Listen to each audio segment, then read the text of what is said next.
your commander-in-chief, and you are always ready and always there for us and for the President of the United States. You are always there for me, I will tell you, and I'm always going to be there for you. Thank you.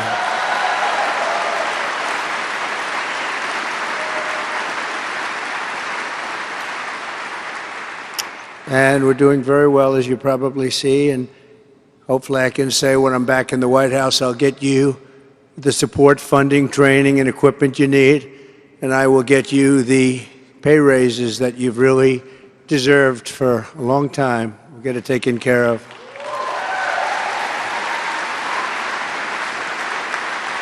A long time. I want to thank the chairman of the National Guard Association of the United States, Major General Jansen Durboyles, and also Vice Chair Major General Jamie Cole. Thank you both. Thank you very much.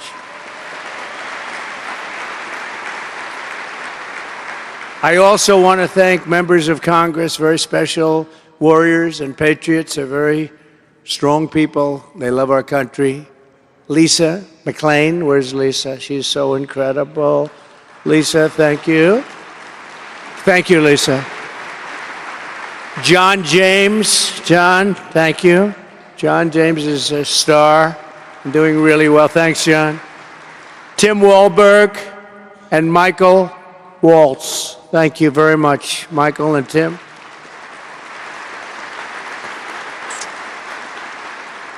And again, I want to thank Kid Rock for being here. You know, he's really been a great friend of mine for a long time.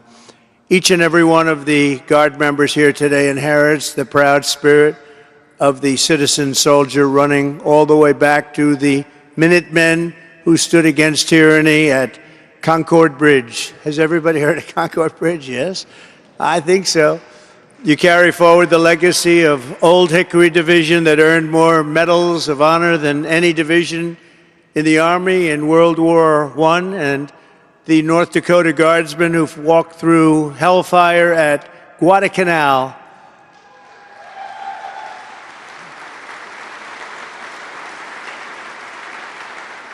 And it was the Air National Guard that thundered into the skies to defend us on 9/11. We all remember that all too well.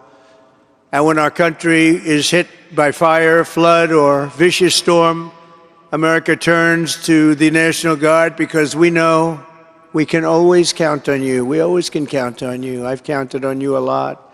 The National Guard is America's first and last line of defense, and you do not get the credit you deserve, but actually you do, because down deep everybody knows it. You get a lot of credit in your own way, a little bit different, but we really respect and appreciate the job you do. Thank you to every Guardsman for your selfless service. I want to thank also our amazing National Guard families, because especially the spouses and the children, I mean, let's face it, without which you would never be the same, right? You'd never be the same. But they sacrificed so much. All of us in this room have something very special in common. We're all proud, hardworking citizens who have stepped forward to defend American freedom, and we continue to do that. And it's why I'm here today, because America's future is under threat like never before. Right at this moment, in my opinion, our country is at the most dangerous level that we've ever been. And I hate to say this, but we have a president who went on vacation a week ago, and now he came back and he went on vacation again. And we have people that are fighting all over the place and threatening our country as we speak. I don't think we've ever been closer to World War III than we are right now. It's a terrible thing. Our country is being destroyed by a radical political class that sends our guardsmen and women to defend the borders of distant foreign nations while they surrender our own borders to an invasion right here at home, the likes of which we've never seen before. You missed birthdays and holidays deploying overseas in the global war on terror. Only Kamala Harris is letting terrorists come into our country at record numbers and letting jihadists pour into our homeland by the thousands and thousands and thousands. We can't do that. And while you've risked your lives to defend our rights and liberties and our borders, our opponents have waged war on those liberties from the White House, attacking free speech, censoring dissidents, and trying to put their political opposition in jail. Never happened before. I'm in this fight to defeat the corrupt political class in Washington that's hurting you very badly, whether we know it or not, and to reclaim America's future as a free and sovereign nation ruled by the American people. When I'm back in the White House, we will expel the warmongers, the profiteers, and take over our government, and we will restore world peace, and it will be again peace through strength.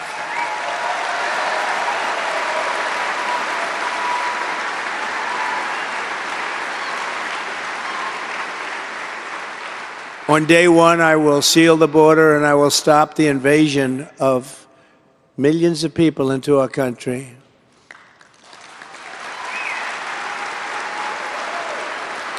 We will find and remove the terrorists and jihadists who have infiltrated our soil, and under my leadership, we'll bring back the values that you enlisted your lives to defend: sovereignty, liberty, free speech, and fair, equal, and impartial justice under the constitutional rule of law. We are not just going to make America great again, we're going to make American democracy great again. We're going to bring it back. My opponent, Kamala Harris, and Tim Walz are promising the exact opposite. They want endless war, open borders, voting rights, and free health care for illegal aliens, Soviet-style price controls, censorship, unlimited migration from terrorist hotspots, and unchecked power for the deep state. This fight is no longer between Democrats and Republicans. This is a fight between communism and freedom. It's a very serious fight. That's why millions of traditional Democrats, including FDR Democrats, JFK Democrats, independents, and old-fashioned liberals are joining our movement. Our poll numbers are great. We're uniting forces to end the endless foreign wars, stop the censorship, end weaponization of our government, defend our borders, rebuild our middle class, protect the health of our children, and above all, to restore our republic and vanquish the corruption that's all over Washington, D.C. right now. 3 days ago, I was honored to receive the endorsement of Robert F. Kennedy, Jr. We're very proud. Thank you.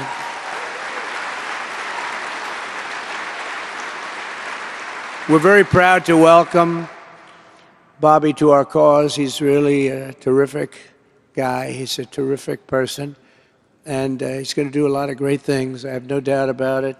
He's got some very good ideas, some ideas that people weren't listening to. It's turned out to be right. And today I'm honored to officially welcome another true American patriot, a 17-year veteran of the Hawaii Army National Guard, a 4-term Democrat congresswoman, very, very popular, the former vice chair of the National Democratic Party and a 2020 Democrat candidate for the United States presidency. You know, she was a very good candidate. Every time she ran, she was good. She did well. She decided to leave. She couldn't take it anymore, but she is very special. And I didn't know this, but she was a lieutenant colonel. That's not bad. Lieutenant colonel. Not bad. I didn't know that. You know, I just found out. I said, put it down. You got to put that down. That's bigger. That's better than all the other stuff I read. But no, she's a special person. She's got great common sense, great spirit. She loves our country, and she loves the people in this room. Tulsi Gabbard. Tulsi, please.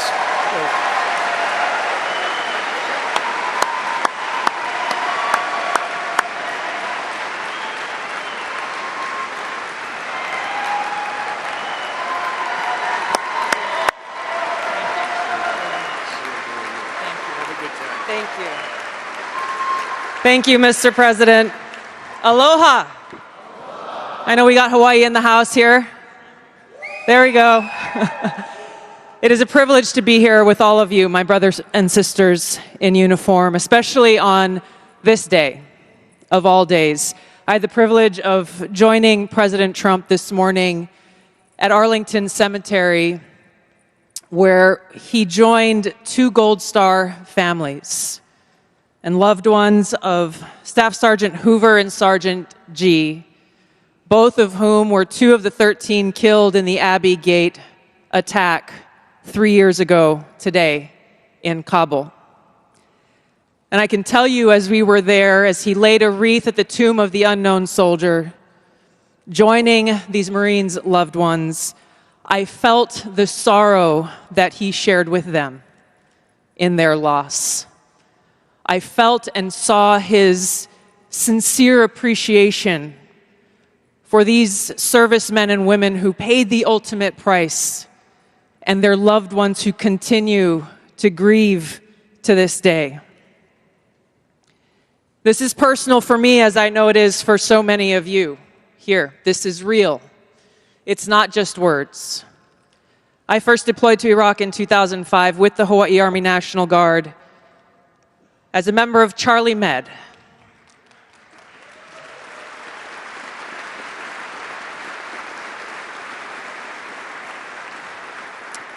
As those of you who were deployed during that time know, it was the height of the war, and sadly, we took many casualties. And every day we were confronted with that high human cost of war and that sadness as we boarded the plane when we left, that we were leaving some of our brothers and sisters behind, only to lose others when we got home to suicide.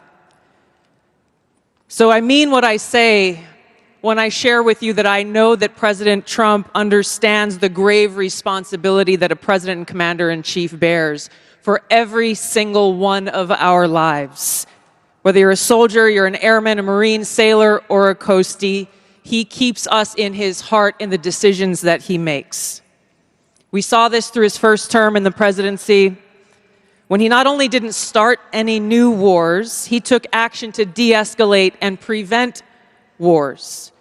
He exercised the courage that we expect from our commander-in-chief in exhausting all measures of diplomacy, having the courage to meet with adversaries, dictators, allies, and partners alike in the pursuit of peace, seeing war as a last resort. The truth is, as we head towards our decision as a country in November, the same cannot be said about Kamala Harris. In fact, the opposite is true, and we're living through this reality today as this administration has us facing multiple wars on multiple fronts and regions around the world, and closer to the brink of nuclear war than we ever have been before. This is one of the main reasons why I'm committed to doing all that I can to send President Trump back to the White House, where he can once again serve us as our commander-in-chief.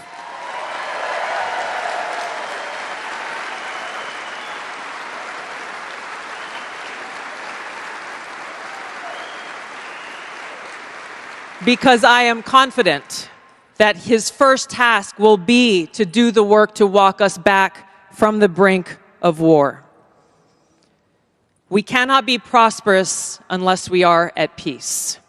And we can't live free as long as we have a government that is retaliating against its political opponents and undermining our civil liberties, weaponizing our very institutions against those they deem as a threat.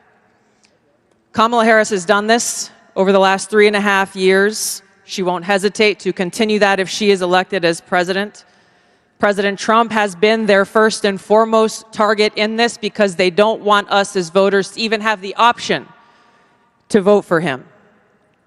I've been their most recent target, added to a secret domestic terror watch list after exposing the truth about what kind of dangers we would face if Kamala Harris is elected as president. We as Americans must stand together to reject this anti-freedom culture of political retaliation and abuse of power. We can't allow our country to be destroyed by politicians who will put their own power ahead of the interests of the American people, our freedom, and our future.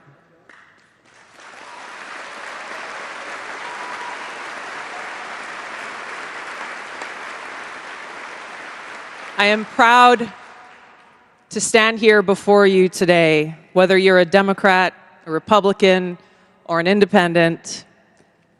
If you love our country, as I do, if you cherish peace and freedom as we do, I invite you to join me in doing all that we can to save our country and elect President Donald J. Trump and send him back to the White House to do the tough work of saving our country and serving the people. Thank you very much. Thank you very much, Mr. President.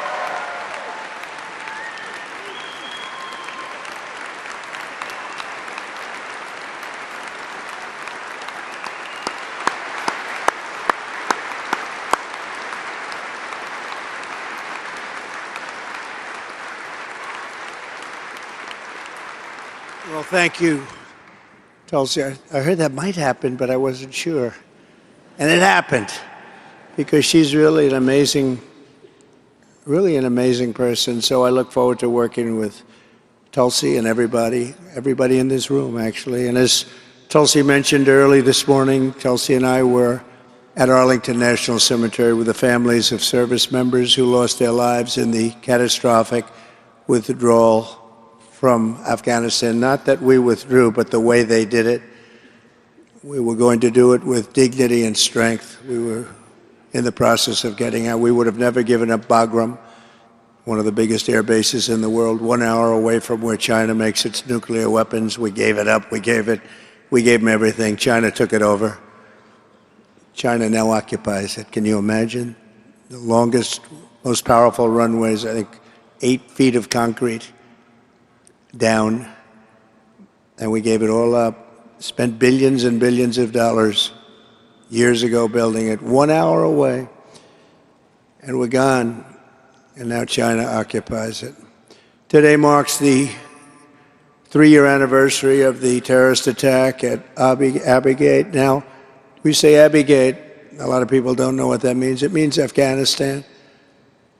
That left 13 American service members dead, dozens more badly wounded, and many innocent civilians also killed and injured, hundreds of people killed. Never been anything like it. It's the wrong base. Shouldn't have taken the soldiers out first. Should have taken the soldiers out last. That's where you'd want to be. They took the soldiers out first, and they had a field day at our expense and our reputation. We will never forget those brave warriors who made the supreme sacrifice for our country. They will live in our hearts forever. And to all the Gold Star families, our gratitude is everlasting, will be everlasting always. We will honor their memory by restoring a government that puts the American people first. Caused by Kamala Harris, Joe Biden, the humiliation in Afghanistan set off the collapse of American credibility and respect all around the world. And the fake news doesn't want to talk about it. They don't even talk about the 3-year anniversary. A terrible word to use, but that's what they're calling it, an anniversary. It's really, I think of anniversary as a little bit different, but it's 3 years now. And the fake news doesn't even talk about it. Our country will never be safe again until we have fired those responsible for this disaster. Nobody fired. Worst, most embarrassing, in my opinion, the most embarrassing day in the history of our country. It gave us Russia going into Ukraine. It gave us the October 7th attack on Israel, because it gave us lack of respect. We're not respected. We were respected very much 4 years ago. We're not respected now. The voters are going to fire Kamala and Joe on November 5th, we hope. And when I take office, we'll ask for the resignations of every single official.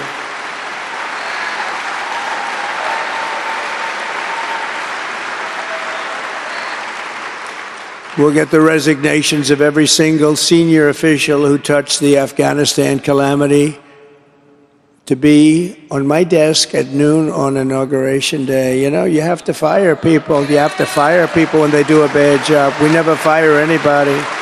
You got to fire them. Like on The Apprentice, you're fired. You did a lousy job. You did a terrible, terrible disservice to our country. You get fired when that happens. Nobody got fired. Nobody ever gets fired in this administration. It's amazing. All the bad things that have happened, nobody ever gets fired.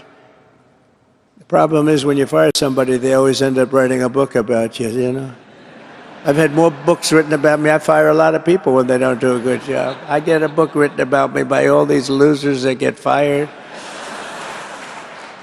Every crisis Kamala and Biden have created on the world stage can turn around very quickly, and we're going to turn it around. But only we need strong leadership. We need a big victory. November 5th will be the most important day, my opinion, in the history of our country. Be the most important day. In 4 short years, thank you, under the Trump administration, we rebuilt, you know it better than anybody, rebuilt the U.S. military. We obliterated ISIS. So ISIS was going to take 5 years. Sir, I don't know if you're going to be able to do it in 5 years. 5 years. We have those beautiful jets for $150 million apiece, and they have knives and rifles. I don't understand why. You know, I traveled, you know that, I traveled to Iraq. Late at night, I got in, I traveled. They said, sir, would you do us a favor? What? Close your windows. We're turning off the lights. We're getting ready to land in Iraq at a great base in Iraq. And I went because I wanted to see why we're not winning against ISIS. We've been fighting them for 20 years. And I was told by my Washington, D.C. generals that it will take 5 years. 5 years, sir. I said, I don't get it. And I went there and I met real generals. And you know the story, you probably heard the story, but I had one in particular, Raisin Cane. I said, Raisin Cane, your name's Raisin? Yes, sir, they call me Raisin Cane. What's your first name, Dan? I said, but they call me Raisin, sir. So your name's Raisin Cane? Yes. I love you, this is what I'm looking for. I'm looking for Raisin Cane. And anyway, we sat down and we had a meeting. He said, would you like to rest? No, I don't need resting. Unlike other people that we know, we don't need to rest. He'd rest and then leave. There'd be no meeting. It's just, let's go now. I said, how do we beat these guys? Sir, we can do it quickly. They said, no, they say it's going to take a long time. How can you do it? 4 weeks, sir. What? We can do it in 4 weeks, sir. They didn't use our resources. They wanted to be politically correct. They didn't fly out of areas where they thought the country may be a little angry at us, even though we support those countries. And we can do it in 4 weeks, sir. Well, what are you going to do? We're going to have auxiliary airports for, military ports. You know all about them. Sort of portables, I think he called them, but they're out in the desert all over the place. We want to use them, and we'll use here, but they wanted to fly from here. And it's a long distance, sir. By the time we got there, we had to come back. I said, so what would you do? He said, well, I'd leave from 7 places, and we'll hit them from the left, we'll hit them from the right, and we'll hit them underneath and on top. We'll hit them so much they won't know what the hell is happening, sir. In 4 weeks, we'll do it, sir. 4 weeks? They said 5 years. 4 weeks is all we need, sir. And that's what it took. Can you believe it? I said, go ahead. I made a couple of phone calls first. I said, is this guy serious? Is he serious? He did it. He knocked it out. He knocked it out. So I can tell you about some of those, what a period of time that was. And I tell that story sometimes because I want to just say we have an unbelievable military when we have the right leader. We have an unbelievable military.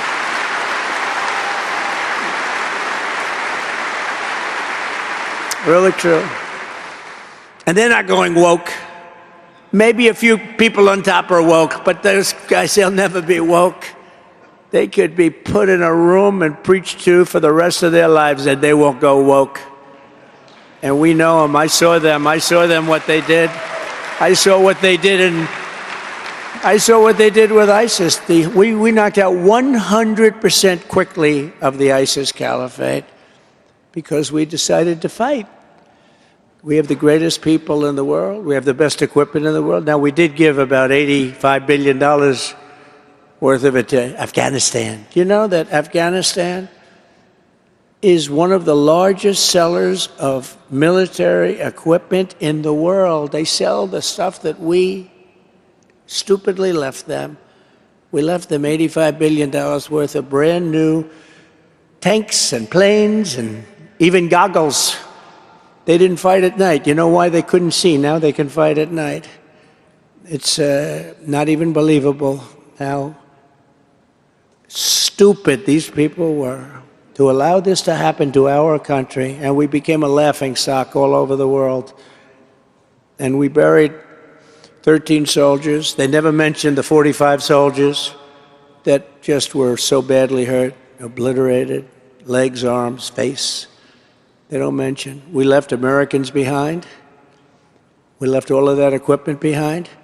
And if we would have left from Bagram, where you have hundreds of acres, as opposed to a small little airport in the middle of the city, where everybody just came in and it was a mess, you wouldn't have had any of the problems. But you should have again taken the military out last. If I asked a 5-year-old child, what do you think? Here's the facts. Give them 1 minute. Would you take the military out first or last? Sir, I take the military out last, of course. But our guys didn't do that. But I just, it's embarrassing to even talk about it. And I wasn't there. You had another group there. But it's a very big embarrassment because I love the country. I want our country to be respected. And we lost a lot of respect at that moment. And it was so easy. It was so easy because we were getting out, but we were getting out with strength and dignity. Think of it. 18 months, not one soldier was killed under mine. And I spoke to Abdul. I told Abdul, you can't do that. Can't do it. It's going to be bad, Abdul. And he said, Your Excellency, but why do you send me a picture of my house? Oh, did I send that to you? I didn't. Did I send you a picture? Did I send you a picture? I don't remember that, Abdul. But and honestly, he was fine. 18 months, not one, they were knocking out our soldiers one by one, especially under Obama, Barack Hussein Obama. They were knocking out our soldiers one by one, snipers. We didn't have one soldier killed, even shot at, in 18 months. And then these guys took over, and big lack of respect. But they had a lot of respect for us during that period. Think of that. Isn't that amazing? Not one soldier was shot at, let alone killed. Nobody killed. But I'm proud to be the first president in decades who started no new wars. And the reason I started no new wars is they respected the people in this room. It's true. You don't want to have wars. I ended wars. I could have been like in a mess like you have right now. You have every place. The whole world is blowing up. Could have World War III if something doesn't happen fast. And that's going to be a world war like no others because of nuclear power and other power that's out there. But we had no wars. Very proud of that. I finished a couple of wars, and I got troops out between Turkey. If you take a look, Turkey and Syria, remember we had 5,000 soldiers in between two armies. And I took them out. I said, wait a minute. I called a couple of generals. I said, how do 5,000 soldiers do when you have one army of 400,000 people, another army of 300,000 people, and they're in the middle? Can they do well? They say, it's not going to be good, sir. I say, get them the hell out of there. That border's been there for 2,000 years. They've been fighting over it. The fake news back there, they hit me hard. They said, he removed. You know what happened? Nothing. They just kept it the way it's been for 2,000 years under different names and saved a lot of lives. Would have been bad, but I did a lot of that. And I was very good at using a telephone. We didn't have to send soldiers and kill everybody, although we had some of that too. You know that with Russia, where they came at us. I said, can't do that. Came at us again. I said, you can't do that. They came at us the third time, and you know what happened? A lot of people don't talk about it, but they know about it, and they learn not to play around with us. They learn that because, again, we are the best. But we're not going to be the best for long if it keeps going like it is right now. Before I even arrive at the Oval Office, shortly after I win the presidency, I will have the horrible war between Russia and Ukraine settled. I'll get it settled very fast. I don't want you guys going over there. I don't want you going over there. And I'm the only candidate in this race who can make this promise. I will prevent, this is for the spouses, I will prevent World War III. Nobody else is going to prevent it. You're going to end up in World War III. Look at what's going on right now with Ukraine. They're surging into Russia. Okay? You're going to end up in World War III, and it's going to be a bad one. When I'm president, America will be respected again, respected like never before. They were respected 4 years ago. You know, Viktor Orban from Hungary, prime minister, he's known as a very tough leader, tough man, good man, but a tough man, but one of the toughest in Europe. And they asked him a little while ago, why is it that the whole world is blowing up? He says, because President Trump isn't the president of the United States. If he were the president of the United States, none of this stuff would be happening right now, none of it at all. And I believe that's true. That's true. For that to have happened is crazy. I'll take immediate action to restore our depleted military. You know, we don't have any ammunition again. Do you remember when I first came in? They said, sir, right? I see that guy. Sounds like you were pretty much involved with trying to fill it up. I like that guy. I don't know who the hell he is. Stand up. Let me see. Stand up. He's like central casting. But come on, stand up right there. That's good. I like that guy. It's true, though. True. We had no ammunition. I took over. They came to me, sir, how are we doing militarily? We have a problem, sir. What is it? We have no ammunition. That's a lousy thing. You know, you're running a country, we got enemies. And, you know, if you have the smart president, you'll be able to do fine. But you don't want to tell your enemy you have no ammunition. I don't want to tell President Xi of China we don't have ammunition. But before that, they came out with a report, before I got there, saying that the United States has no ammunition. I said, who would release a report like this? Even if it's true, you don't talk about it, right? We do a lot of reports that are stupid reports, like a report that came out a couple of weeks ago that we would lose in a war with China. You saw that report? We're not going to lose in a war with China. That we would lose in a war with China. How stupid are these people that would put a report like that? If you feel we're a little weak, you got to strengthen it up. But you don't do reports that we're going to lose to China in a war. Stupid people do that, like the people that are in office right now. So I had, and you will say it, I had ammunition. We had so much it was coming out of our gills, right? I had ammunition. Oh, I said, what the hell do we do with all this ammunition? We had so much, and now we don't have ammunition again. We gave it all away to different groups, but mostly into Ukraine. And we don't have ammunition. We had so many missiles, we didn't know if we could fire them all. We had to hire teams of people, even the concept. We had so much. Warehouses were full. We took new warehouses. And now we're back to a point where we have no ammunition again. These people are just so destructive. So, you know, I always look for good words. Highly sophisticated. I'm highly educated. I like sophisticated words, but there's only one word I can. They're stupid. They're stupid people.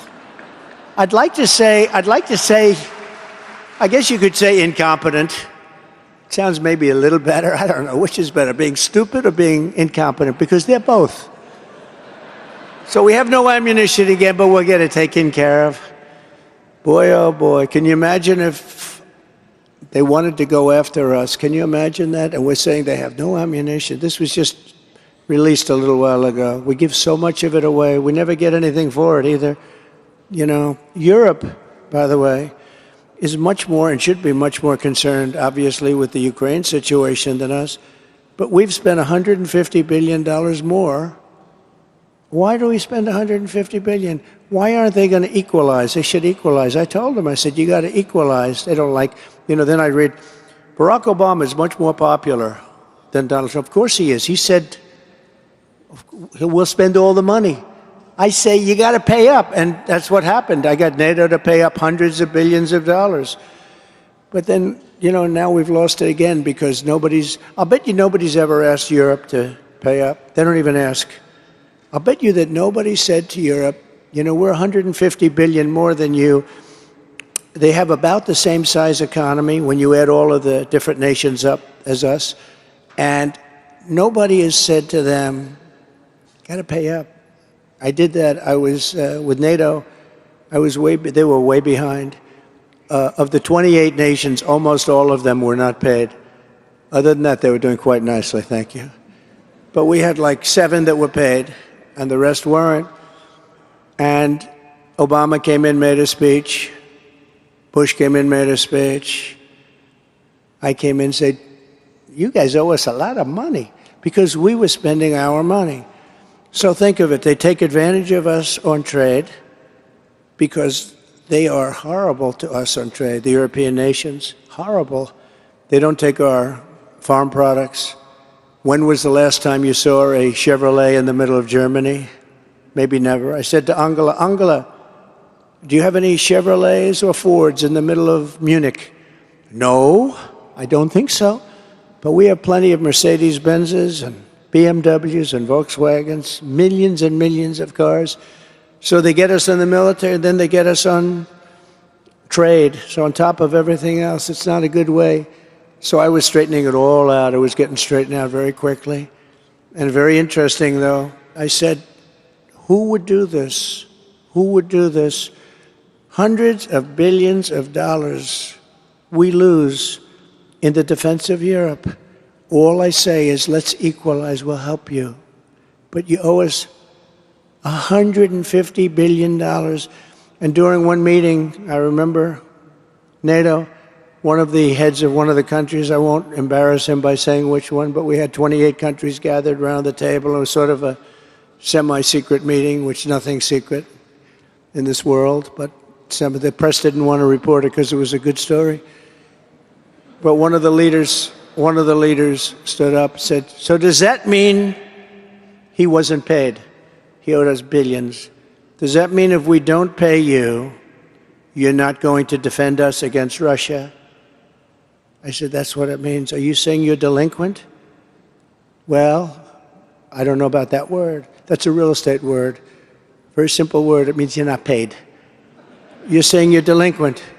Yes, let's say we're delinquent. Will you defend us? I said, absolutely not. I took so much heat from the fake news media. Now, if I said, yes, I will defend you, they're not going to pay. What happened is hundreds of billions of dollars came pouring in. Because I said that, hundreds of billions of dollars came pouring in. And they have money, but this should not be happening. This mess that's going on over there now is very dangerous, and it shouldn't be happening. I'm the one that got them the money. Literally hundreds of billions of dollars came right in.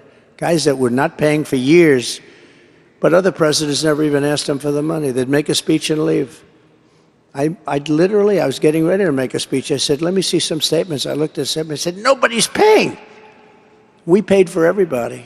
We were keeping it solvent.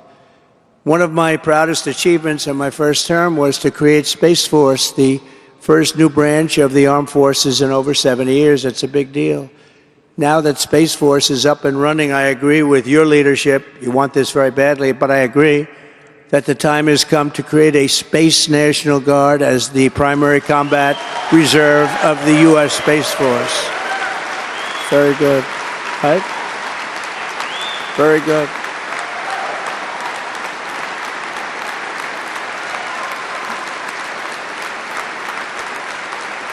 Thank you.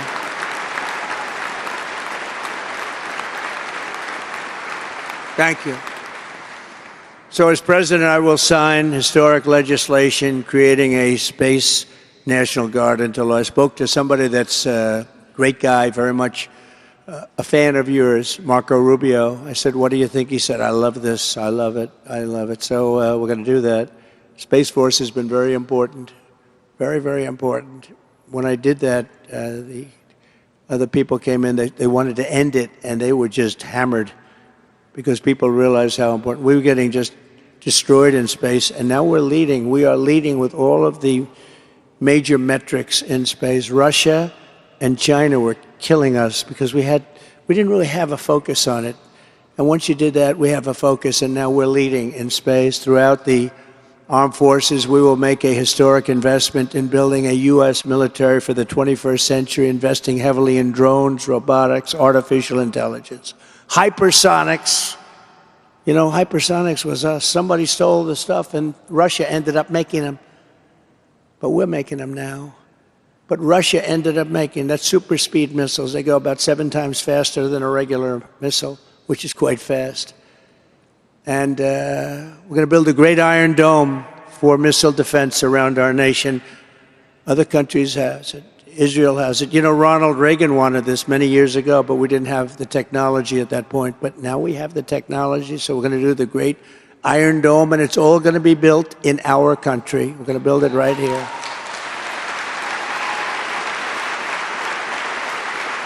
And as your commander-in-chief, I will ensure that the National Guard members have access to train on the same state-of-the-art equipment as active duty forces. We're going to make sure about that.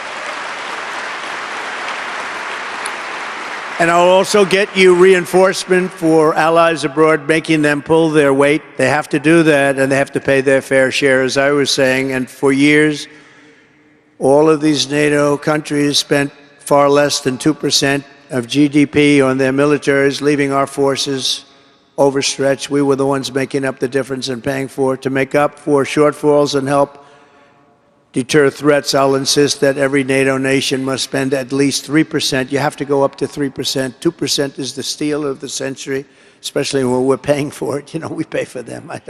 It's just not even believable. For most NATO countries, this will represent a defense budget increase of about 30%. And of course, if you take a look at their numbers are starting to dwindle because of all the money they're spending in Ukraine. Starting on day one, I will confront the recruiting, retention, and moral. When you talk about the crisis that you have a morale crisis, because I think it's a country crisis. I think morale is about the leader of the country. I really do. I think, you know, you can only do so much. They have to be proud of their leader. They have to be proud of their country. They have to believe in their country. They have to believe in the American dream. You're going to have a morale problem, and that's what you have. You have a morale problem. We will get critical race theory and left-wing gender insanity out of the armed forces and totally out of the United States military. And we'll take care of our amazing veterans better than anybody. In my first term, I gave the VA choice and made it permanent. You know, VA choice, where you don't have a doctor, you go outside. I mean, people were waiting for 4 months, for 5 months. You people probably know it. You have friends that know it very well. They go in for something that was not a big deal, and they'd end up being terminally ill because they couldn't get to see a doctor. So I created and have VA choice. They've been wanting to do it for 57 years. I got it done. Passed in Congress. And as you know, they now go in, if they can't get rapid service, we call it rapid service, then they go to an outside doctor, they get themselves fixed up, and we pay the bill. And it's been great. It's been great. But I understand that Biden wants to terminate it. He wants to go back to the old system where you wait for 9 months and then you die. It's not even believable. No, they want to terminate it. Now, after this speech, they won't. You know, every time I come in and say what really bad things, they end up, like I said, no tax on tips. It caught on like crazy. No tax on tips. This doesn't affect you guys. You're not big for tips, okay? You don't need tips.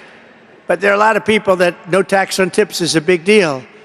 And I said, no tax on tips. I went 2-3 months. All of a sudden, she's making a speech, and they were just the opposite. They were going after tip income, which is pretty hard to go after, in all fairness. And she's making a speech. It goes, oh, and by the way, no tax on tips. And it didn't play well for her. But they do that now on VA choice. You watch what's going to happen. They'll end up saying, oh, we want to keep VA choice. But they don't. They're not competent, and they don't. But VA choice has been one of the great, and the other is VA accountability. Do you know what that is? VA accountability. The veterans had some horrible, horrible people in there, sadists, bad people. They treated our veterans very badly because they weren't in prime time. You know, in prime time, they wouldn't have talked to them that way. But they weren't in prime time, and they were sadists and a lot of other things, thousands, 9,000 of them. And it was a shocking act of betrayal.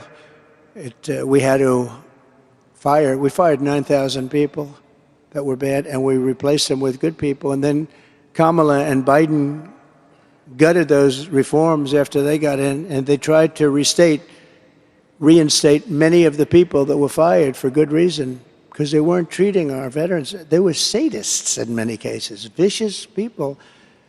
And then they gave them the option to come back or get a massive $200 million buyout. Can you believe this? Of people that treated our veterans badly. You know, I had the highest number, 92% approval from our veterans.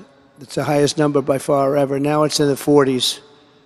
And it didn't take long to get there, but we had 92% approval rate from our veterans. Upon my inauguration, we will take the sadists that Kamala Harris let in and escort them from the VA hospitals and get them the hell out of our federal buildings and away from our great men and women. Because those who mistreat our veterans will not be protected. They will be terminated. We're going to terminate them. We're going to get them out. Can't believe we have to do it. It's like I have to say it a second time. Under Kamala Harris, American veterans are treated worse by far than illegal aliens. Illegal aliens are treated. You ever see them? They stay in hotels. We have veterans sleeping on the street, and inside luxury hotels you have people that came into our country, many from prisons, many from mental institutions, many terrorists, and they are treated better than our veterans. They don't care about our veterans. As border czar, Kamala has spent over $1 billion of taxpayer money to house illegal aliens and foreign migrants in some of the most expensive housing and hotels anywhere in the country. Meanwhile, more than 41,000 homeless American veterans are living in squalor on our streets. I mean, I hope you people are going to remember this, because it's terrible. What's going on is terrible. You know, we become the Republican, I call it the party of common sense. We want to have strong borders. We want to have fair elections. Like, it would be nice if somebody votes and the vote actually counts, you know, little things like that. But we got to have borders. We can't let millions of people come into a country. I called it an invasion. You know, I got the wall built by using military funds. I said, our country is being invaded. And I was able to do it. We won 11 lawsuits. Everybody sued me. Crazy Nancy Pelosi sued me. She was always saying, she's crazy as a bedbug, that one. She's nuts. She's a nut. But at least Joe Biden likes her a lot. No, I don't think so. Think he's angry? He fights for a year and a half in a primary system. He ends up getting 14 million votes. And they have somebody that didn't get one vote. She was let out sooner than anybody. She never made Iowa the first state, never made it. She was the first one out of 22 people to quit. And she's now the nominee of the party. I mean, explain this, please. When I take office, I will sign an executive order to stop every penny that Harris has been spending on the shelter and transport of illegal aliens, and we will redirect that money to provide shelter and treatment for homeless American veterans.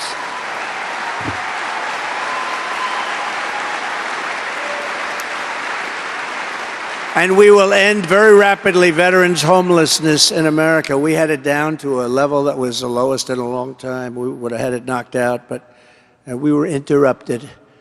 As you know, Kamala's border invasion has directly impacted thousands of National Guard families. I'll tell you what, African American families, Hispanic American families, their jobs are being taken, unrelated to you, but their jobs are being taken. What's happening at our border, and she's in charge. And now she sort of said, well, I wasn't really involved too much with the border. I wasn't involved. And even better, now she's saying, oh, well, we actually had strong borders. You know, if they say it enough, even though we had probably 20 million people, more than 20 million people, but they figure if you say it over and over again, our borders were strong, our borders were strong, and these are people that are not into it, maybe like us, maybe like me, certainly. Nobody's into it like me. I had a nice life until I did this, you know that? I had a nice, very beautiful life, but I wouldn't change it. They said, would you have done it again? I said, absolutely, because we're going to make America great again. We already did, and we're going to do it again. But last Thanksgiving, thank you. Last Thanksgiving, I visited the southern border near McAllen, Texas, where patriots of the Texas National Guard were doing the job that Harris refused to do. She refused to do it. In fact, when our guardsmen put up razor wire and buoys to stop illegal crossings, Kamala and Joe Biden, Crooked Joe, sued to take those defenses down. You know that, right? How about where they say, no, we have a strong border, they don't, it's so bad. But then we find out that they flew almost 1 million people in over the border. They flew. That stops all of their, I shouldn't say this, because if there's a debate, it would be nice to surprise her with that one. They flew. They have an answer to everything. Well, we decided, look, they flew almost 1 million people into our country. Our country can't handle it. No country can handle it. Our country's going to go bankrupt.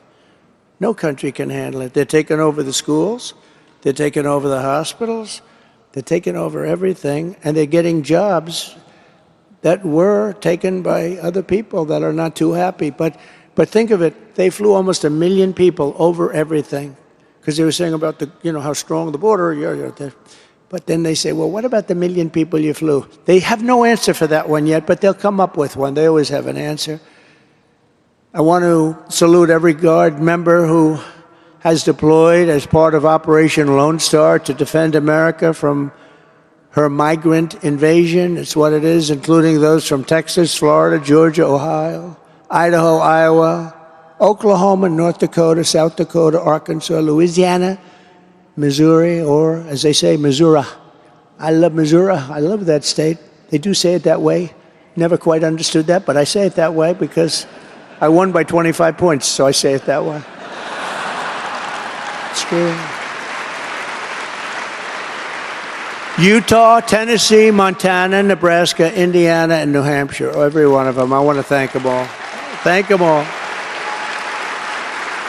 And do not lose hope, because a few months from now, you're once again going to have a commander-in-chief who defends the sovereign borders of the United States above all else. We have to. And together we'll stop the human traffickers, which are horrible.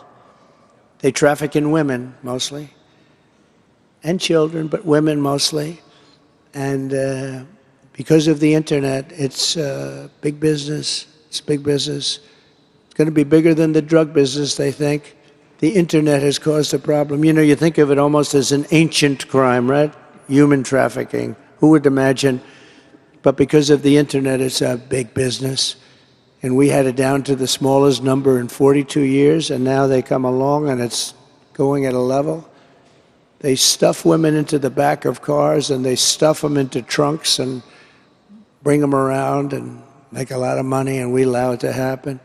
We'll defeat the child smugglers. We'll crush the cartels. And on day one, I will begin the largest deportation operation in the history of our country, because we have to get the criminals from jails.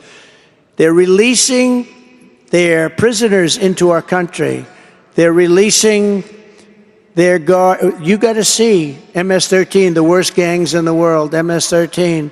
They're collecting them and dropping them into the United States. I moved out thousands and thousands of them. They're moving them into the United States. They're coming back. They're taking their drug dealers, their criminals, their murderers.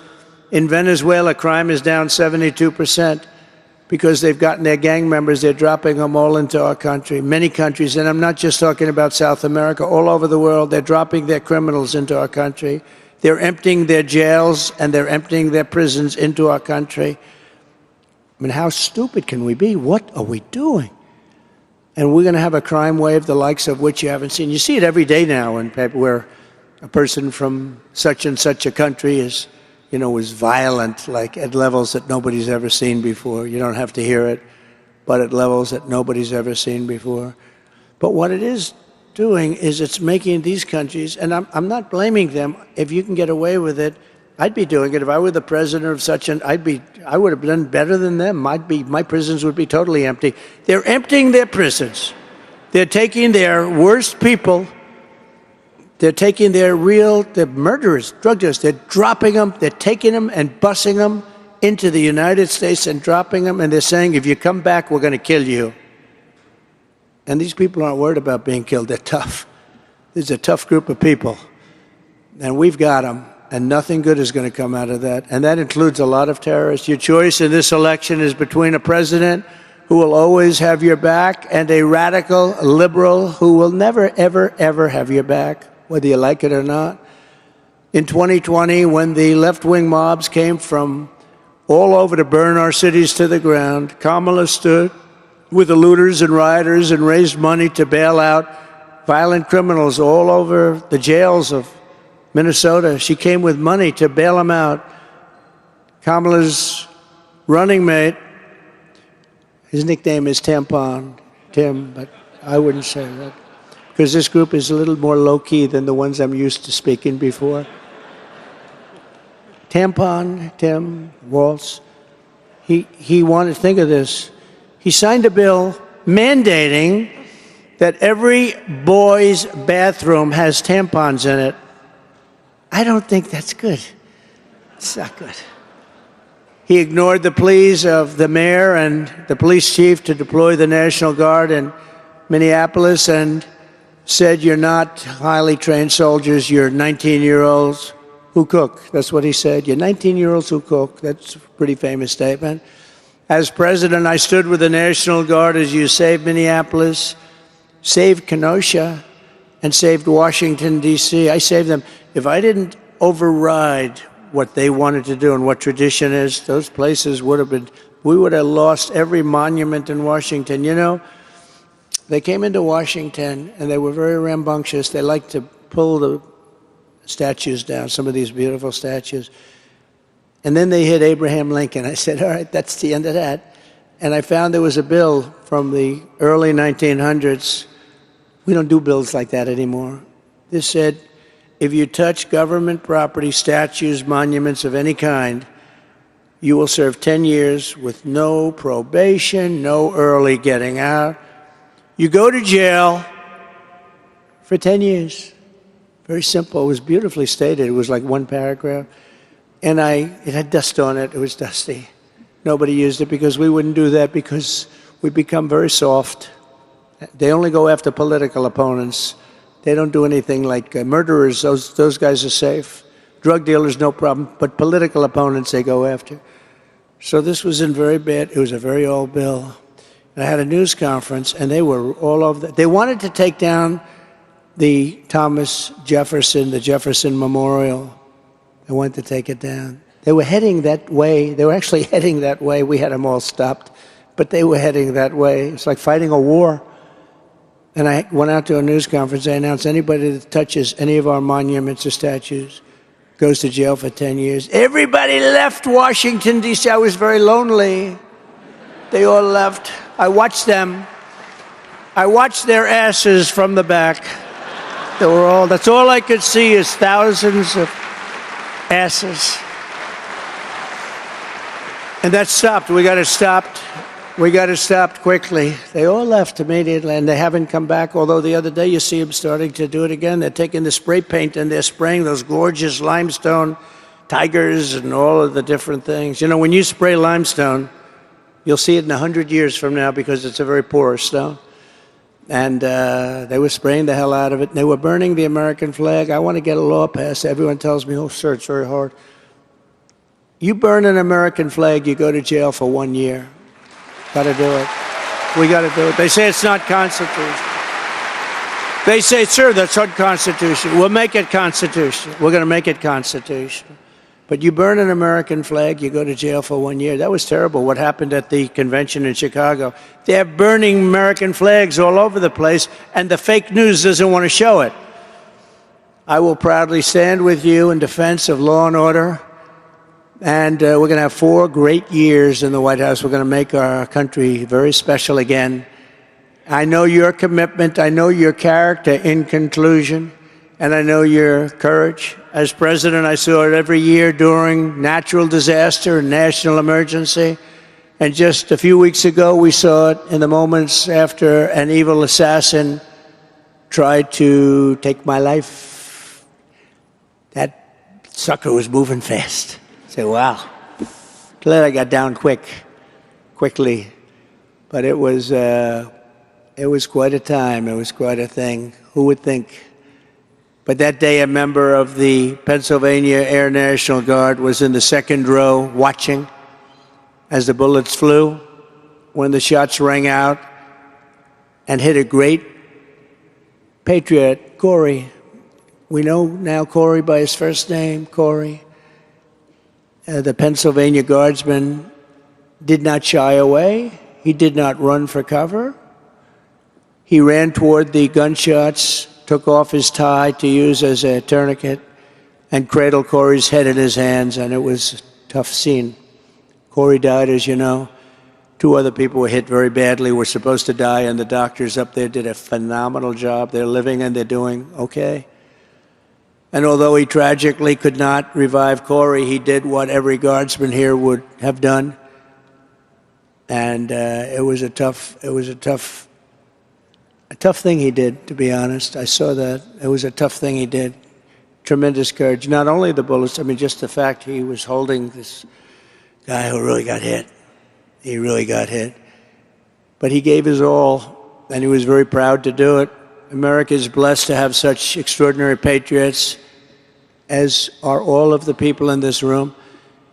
You put your service above yourself, and when our country needs you, you always answer the call. I know that very much. I know the people here. That's the spirit of duty and loyalty that defines the men and women of the National Guard, and it's the spirit that is going to save our country, because our country needs saving.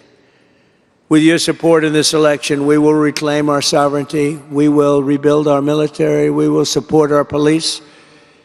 We will stop migrant crime, which is at levels that nobody can even imagine. We will restore our economy. We will get rid of inflation. We will protect our Second Amendment. We will lift up our cities. We will secure our rights, and we will defend our freedoms like we have never defended our freedoms before. And we will fight, fight, fight for America.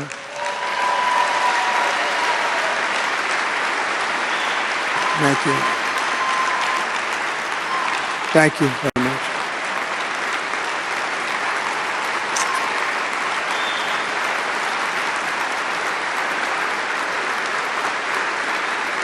Thank you very much.